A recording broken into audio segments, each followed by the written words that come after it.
ಅಣ್ಣಾರು ಒಂದು ಆಮೆ ತೊಗೊಂಬಂದಾರ. ಇದು ಏನಾಗೈತಪ್ಪ ಅಂತಂದ್ರೆ ಕಣ್ಣಿಗೆ ಪೊರಿ ಬಂದೈತೆ ಅಂತೇಳಿ ತೊಗೊಂಬಂದಾರಿ ಅವರು ಅಣ್ಣಾರ.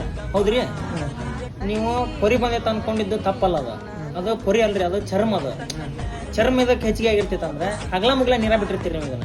ಇದಕ್ಕೆ ಕುಂದ್ರಕ ಪ್ಲಾಟ್ಫಾರ್ಮ್ ಇರಂಗಿಲ್ಲ. ಒಂದೇ ಮಾತು, ಇದು ಪ್ಲಾಟ್ಫಾರ್ಮ್ ಇತ್ತಂದ್ರೆ ತನಗೆ ಎಷ್ಟು ಬೇಕಷ್ಟು ಸ್ವಿಮ್ಮಿಂಗ್ ಮಾಡ್ಕೊಂಬಂದು ಆ ಪ್ಲಾಟ್ಫಾರ್ಮ್ ಮ್ಯಾಗ ಕುಂತಿರ್ತೈತಿ.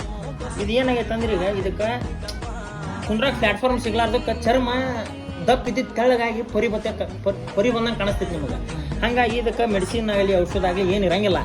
ಇದನ್ನೇನೈತಲ್ಲ ಫುಲ್ ಡ್ರೈನು ಬಿಡಕ್ಕೆ ಹೋಗ್ಬಾರ್ದು ಆಮಿ ಯಾವಾಗಲೂ. ಇದು ಆಮಿ ಒಳಗೆ ಒಂದು 108 ವೆರೈಟಿ ಇರ್ತಾವೆ.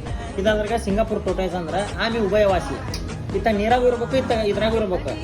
ಹಾಗಾಗಿ ಇದನ್ನೇನೈತಲ್ಲ ನೀವು 2 ರಿಂದ 3-4 ದಿನ ಫುಲ್ ಆ್ಯಕ್ಟಿವ್ ಐತ್ರಿ. ಇದೇನು ರೋಗ ಬಂದಿಲ್ಲ ಏನಿಲ್ಲ ಅರ್ಥವ, ಹೌದಿಲ್ಲ.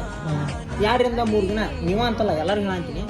2 ರಿಂದ 3 ದಿನ ಹಿಂಗೆ ಆತಂದ್ರೆ ಪ್ರಾಬ್ಲಮ್ ಅಲ್ಲಿದೆ. ನೀರಾಗಿರೋ ಆಮಿನ ಇತ್ತ ಕಡೆ ಒಂದು ಸ್ವಲ್ಪ ಕಲ್ಲಿಟ್ಟು 1 ಇಂಚ್ ನೀರು ಹಾಕ್ಬೇಕ್ರಿ. ನೀರಾಗಿ ಸ್ವಿಮ್ ಮಾಡ್ಕೊಂಡು ಕಲ್ಲಿನ ಮೇಲೆ ಕುಂತಿರ್ಬೇಕು. ಹಂಗೆ ವ್ಯವಸ್ಥೆ ಮಾಡ್ಕೋಬೇಕ್ರಿ. ಇದಕ್ಕೆ ಇದೇನು ರೋಗ ಅಲ್ಲ, ಮೆಡಿಸಿನ್ ಇಲ್ಲ, ಏನಿಲ್ಲ. ಇದ್ರಾಗ ಇನ್ನೊಬ್ರು ಕಸ್ಟಮರ್ ಬರ್ತಾರೆ, ಇಲ್ಲೆಲ್ಲ ವೈಟ್ ಆಗೈತ್ರಿ, ನಮಗೆ ಬುಳುಸ್ ಬಂದಂಗೆ ಆಗೈತ್ರಿ ಅಂತಾರೆ. ಇದು ವೈಟ್ ಆಗೋದು ಬುಳುಸ್ ಬಂದಂಗೆ ಅದಕ್ಕೆ ಅಂದ್ರೆ ಅವ್ರು ಏನು ಮಾಡಿರ್ತಾರೆ ರೀ, ನೀರಾಗ ಇಟ್ಟಿರಂಗಿಲ್ಲ, ಬರೀ ಡ್ರೈ ಇಟ್ಟಿರ್ತಾರೆ.